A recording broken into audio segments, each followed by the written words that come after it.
بسم اللہ الرحمن الرحیم۔ السلام علیکم۔ ڈاکٹر اسرار احمد فرماتے ہیں کہ میکلیگن انجینئرنگ کالج کے ایک انگریز پرنسپل نے رسول اکرم صلی اللہ علیہ وسلم کی شان میں بد زبانی سے کام لے کر مسلم طلبہ کے جذبات کو مجروح کیا۔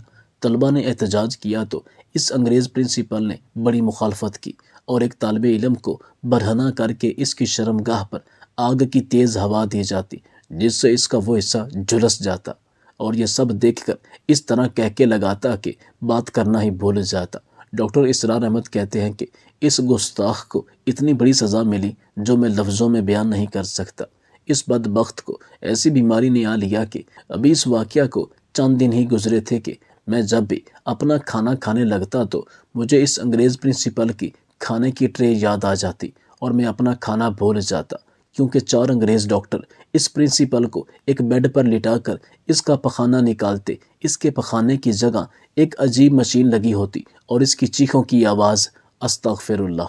ڈاکٹر اسرار احمد کہتے ہیں کہ ایک دفعہ میں نے امام الاولیاء حضرت مولانا احمد علی لاہوری رحمۃ اللہ تعالیٰ کی زبان سے یہ الفاظ نکلتے ہوئے سنے کہ میں اسٹیشن پر پہنچوں، گاڑی چلنے کے لیے تیار کھڑی ہو، میرا ایک قدم پائیدان پر ہو اور دوسرا قدم پلیٹ فارم پر ہو، ہاکر سٹی دے چکا ہو، گاڑی چلنے لگے، ایک آدمی ہوا بن کے آئے اور پکارے، احمد علی اللہ کا قرآن سمجھا کے جا۔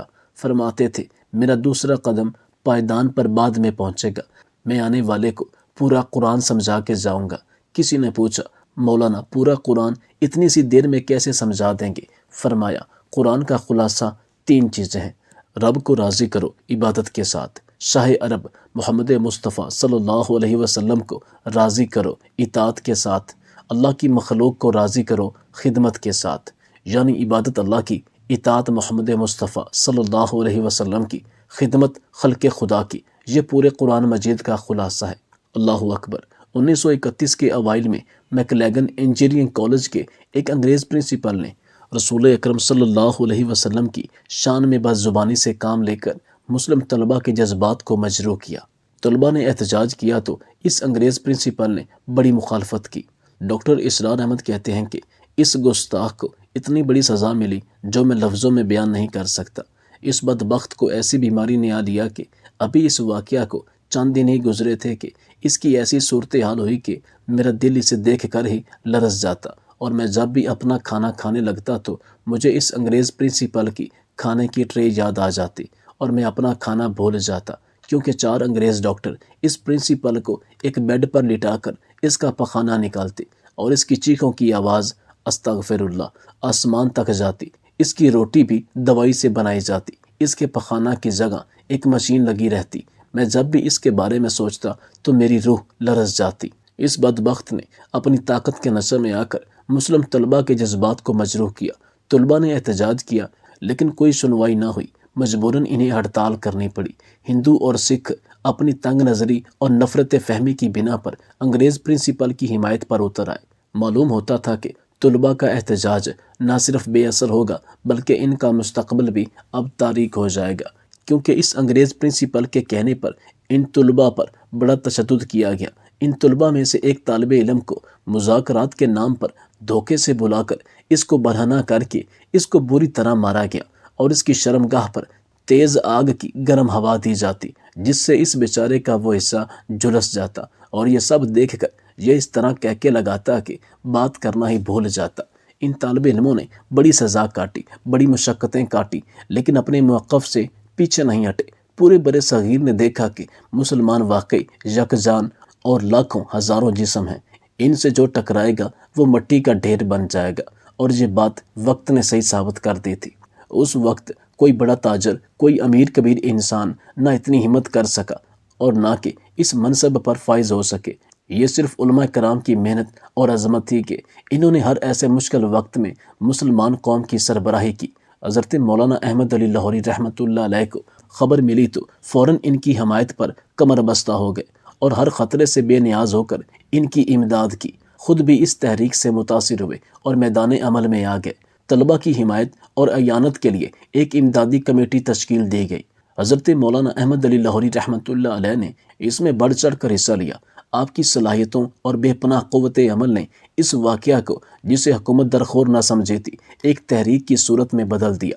آپ نے جون، جولائی اور اگست میں متعدد بار تقاریر فرمائیں، جس سے مسلمانان پنجاب میں جوش و خروش پھیل گیا۔ حکومت نے مولانا احمد علی لاہوری رحمۃ اللہ علیہ کو گرفتار کر لیا، لیکن عوام کا بے پناہ سیلاب تھم نہ سکا۔ بالآخر حکومت وقت کو جھکنا پڑا اور 26 ستمبر 1931 میں ایک تحقیقاتی کمیٹی مقرر کر دی گئی۔ طلباء کو باعزت واپس بلا لیا گیا اور حضرت مولانا محمد احمد علی لاہوری رحمۃ اللہ علیہ اور دیگر اسیران قید فرنگ سے رہا کر دیے گئے۔ اللہ اکبر۔ حضرت مولانا احمد علی لاہوری رحمۃ اللہ تعالیٰ کا کمال برداشت تھا۔ ابتدا میں جب حضرت مولانا شیخ التفسیر احمد علی لاہوری صاحب رحمۃ اللہ علیہ نے درس قرآن اور خطبات جمعہ سے اہل لاہور کو مستفید کرنا شروع کیا، اس وقت ایک اور عالم صاحب بھی دہلی دروازے کے اندر مقیم تھے، جو دیوبندی مکتبہ فکر کے علماء سے اختلاف رکھتے تھے۔ اس زمانہ میں اہل لاہور پر ان مولانا صاحب کا خاصا اثر تھا، کیونکہ سالہ سال سے وہ یہاں مقیم تھے۔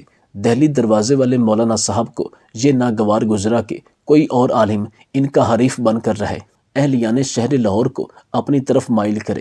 چنانچہ مولانا صاحب موصوف نے حضرت مولانا احمد علی لاہوری رحمۃ اللہ علیہ کے خلاف پروپیگنڈا کرنا شروع کر دیا۔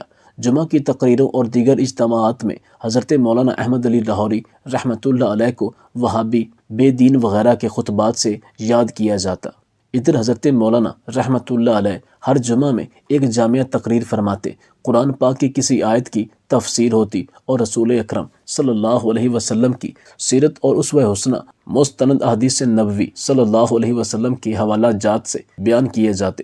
حضرت مولانا احمد علی لاہوری رحمۃ اللہ علیہ نے ان مولانا صاحب کی بہتان درازی کا جواب نہیں دیا۔ یہ سلسلہ کافی دن تک چلتا رہا۔ اس زمانے کے لوگوں کی زبان پر یہ فکرہ چڑھ گیا، اگر قرآن سننا ہو تو شیراں والا دروازہ جا کر حضرت مولانا احمد علی لاہوری رحمۃ اللہ علیہ سے سن لو، اور اگر گالیاں سننی ہو تو دہلی دروازے پر چلے جاؤ۔ رفتہ رفتہ اہل لاہور پر حضرت مولانا احمد علی لاہوری رحمۃ اللہ علیہ کی عظمت واضح ہو گئی، اور بڑے بڑے پڑھے لکھے لوگ آپ کے گرد جمع ہونے شروع ہو گئے۔ جو حضرت مولانا احمد علی لاہوری رحمۃ اللہ علیہ کے معتقدین کی تعداد میں اضافہ ہوتا گیا، تو وہ مولانا صاحب جو دلی دروازے کے اندر مقیم تھے، ان کا جوش رقابت بڑھتا گیا۔ ان کے معتقدین کی کافی تعداد شیراں والے دروازے کے اندر رہتی تھی۔ ان کی تقاریر کا جہل مریدین پر خاص اثر ہوا، اور انہوں نے مل کر کوشش کرنی شروع کر دی کہ حضرت مولانا احمد علی لاہوری رحمۃ اللہ علیہ کو شیراں والا دروازے کی مسجد سے نکال دیا جائے۔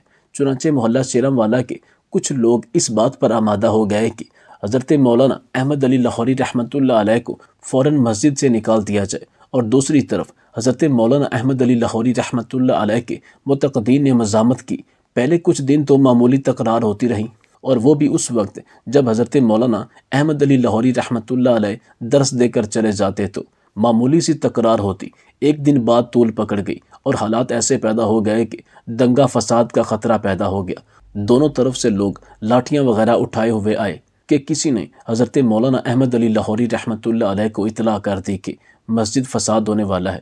حضرت مولانا احمد علی لاہوری رحمۃ اللہ علیہ فوراً مسجد میں تشریف لائے۔ پوچھا کہ تم کیا کر رہے ہو؟ معتقدین نے جواب دیا کہ حضرت، یہ لوگ آپ کو مسجد سے بازور بازو نکالنا چاہتے ہیں، اور ہم یہ ہرگز برداشت نہیں کر سکتے، ہم ان کا مقابلہ کریں گے۔ حضرت مولانا احمد علی لاہوری رحمۃ اللہ علیہ نے فرمایا کہ میں تو دین سکھانے آیا ہوں، مسلمانوں میں فساد ڈالنے نہیں۔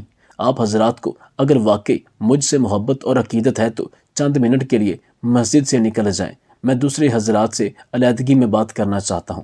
اگر ہم سب مسلمان ہیں، اور مسلمان ایک دوسرے کا بھائی ہوتا ہے، اور ہم سب بھائی بھائی ہیں، ہمیں ایک دوسرے کی عزت اور جان و مال کا احترام کرنا چاہیے۔ حضرت مولانا احمد علی لاہوری رحمۃ اللہ علیہ کے حکم سے سب معتقدین مسجد سے باہر چلے گئے۔ حضرت مولانا احمد علی لاہوری رحمۃ اللہ علیہ نے مسجد کا دروازہ بند کر دیا اور اپنے مخالفین سے نہایت اخلاق کے ساتھ گفتگو شروع کی، اور فرمایا کہ میں خانہ خدا میں باوضو کھڑا ہوں، اور میرے دائیں ہاتھ میں قرآن پاک ہے۔ میں اپنے خالق حقیقی کو حاضر ناظر جان کر رب العالمین کی قسم اٹھا کر کہتا ہوں کہ میں صرف آپ حضرات کو قرآن پاک کی تعلیم دینے کی غرض سے یہاں آیا ہوں۔ میں کسی دنیاوی لالچ یا غرض سے اس مسجد میں نہیں آیا۔ اگر آپ حضرات مجھ سے بخوشی قرآن کی تعلیم حاصل کرنا چاہتے ہیں تو میں اس سلسلے میں درس کو جاری رکھوں گا۔ اگر آپ حضرات مجھ سے قرآن پاک سننا نہیں چاہتے تو میں یہاں سے چلا جاؤں گا، لیکن ہاں ایک عرض ہے کہ آپ میں سے صرف ایک آدمی آ کر دایاں ہاتھ جس میں قرآن پاک ہے پکڑ کر مجھے مسجد سے نکال دے، میں پھر کبھی اس مسجد میں نہیں آؤں گا، خواہ کوئی بھی مجھ سے یہاں رہنے کی درخواست کرے۔ کوئی صاحب اکیلے آ کر مجھے ہاتھ سے پکڑ کر باہر نکال دے، کسی فتنہ اور فساد اور دھنگا مچتی کی ضرورت نہیں۔ سب مخالفین حضرت رحمت اللہ علیہ کو دیکھ رہے تھے، مگر کسی کو جرت نہ ہوئی کہ اس طرح قرآن پاک کو باہر نکال دیا جائے۔ کہنے لگے، اچھا مولانا، ہم سوچ کر پھر بتائیں گے، فی الحال ہم جاتے ہیں۔ اس کے بعد اللہ علیہ نے ان سب کے دل پھیر دیے اور آہستہ آہستہ وہ سب حضرت مولانا احمد علی لاہوری رحمۃ اللہ علیہ کے متقدین میں شامل ہو گئے۔ اس طرح سے حضرت مولانا احمد علی لاہوری رحمۃ اللہ علیہ نے اپنے اخلاق حمیدہ سے مخالفوں کو مطیع اور فرما بردار کر لیا۔ ان سب کے قائد درست ہو گئے۔ اللہ اکبر! اعلیٰ اخلاق بہت بڑی چیز ہے، اس لیے آپ اخلاق کے ساتھ بہت سارے لوگوں کا دل جیت سکتے ہیں۔ اکابر کی باہمی الفت و محبت۔ ناظرین کرام، حضرت حکیم الامت حضرت مولانا اشرف علی تھانوی رحمۃ اللہ علیہ نے فرمایا کہ مولانا محمد یعقوب صاحب تھانوی رحمۃ اللہ علیہ عمر میں سب سے چھوٹے تھے۔ ایک مرتبہ حضرت مولانا رشید احمد گنگوہی رحمۃ اللہ علیہ کے پاس تشریف لائے۔ حالانکہ ہم اثر ایک ہی وقت کے علماء تھے، لیکن اتنا ادب کرتے کہ پیدل تشریف لے کے گئے کہ سواری پر اللہ والوں سے ملنا یہ بے ادبی ہے۔ یعنی وہ یہ سمجھتے تھے کہ اللہ والوں کی زیارت کے لیے بندہ سواری پر جائے تو یہ ٹھیک نہیں ہے، بلکہ طلب دکھائے، پیدل جائے۔ عصر کی نماز کے وقت مولانا پہنچے، جماعت کھڑی تھی۔ مولانا رشید احمد گنگوہی رحمۃ اللہ علیہ امامت کے لیے مصلی پر جا کر کھڑے ہوئے۔ اتنے میں لوگوں نے کہا کہ مولانا محمد یعقوب تھانوی صاحب رحمۃ اللہ تعالی تشریف لائے ہیں۔ اس زمانے میں حضرت مولانا گنگوہی رحمۃ اللہ علیہ کی آنکھیں کشف تھی، یعنی انہیں کشف تھا، لیکن اللہ انہیں کشف کے ذریعے دکھا دیتا تھا۔ انہوں نے دیکھا، پوچھا وضو ہے؟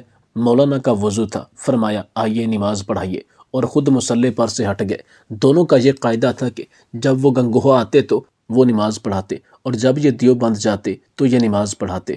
مولانا محمد یعقوب صاحب رحمۃ اللہ علیہ کی اس وقت یہ حیت تھی کہ پونچے چڑھے ہوئے تھے اور چونکہ پیدل چل کر آئے تھے تو تمام پیروں پر گرد بھری ہوئی تھی، اور ایک بار بھی انکار نہیں کیا، یعنی یہ نہیں کہا کہ آپ پڑھائیں۔ تو جیسے ہی مولانا گنگوہی نے کہا تو آپ مصلی پر چڑھ گئے، نہ پنچے اتارے نہ گرد جاڑی۔ جب مولانا گنگوہی رحمۃ اللہ علیہ کے سامنے پہنچے تو مولانا رشید احمد گنگوہی رحمۃ اللہ علیہ نے سب سے آگے بڑھ کر رومال لے کر پیروں کی گرد جھاڑنا شروع کی۔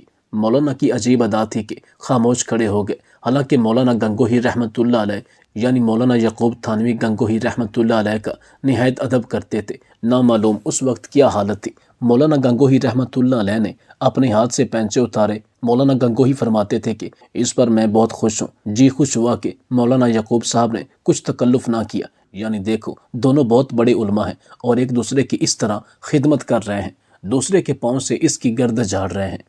اللہ تعالیٰ ایسی محبت ہمیں بھی عطا فرمائے، اس میں کوئی شک نہیں۔ اور یہ میری ساری زندگی کا خلاصہ ہے کہ با ادب با مراد، بے ادب بے مراد۔ بس جس کو اتنی سی بات سمجھ آ گئی وہ یہی سمجھے کہ میں نے ایک بڑی عمر کا فلسفہ چھوٹی زندگی میں پا لیا، اور بس اسی کو تھام کر چلتا رہا تو زندگی ساری رسوا نہیں ہوگا، اور کامیابی قدم قدم پر اس کی منتظر رہے گی۔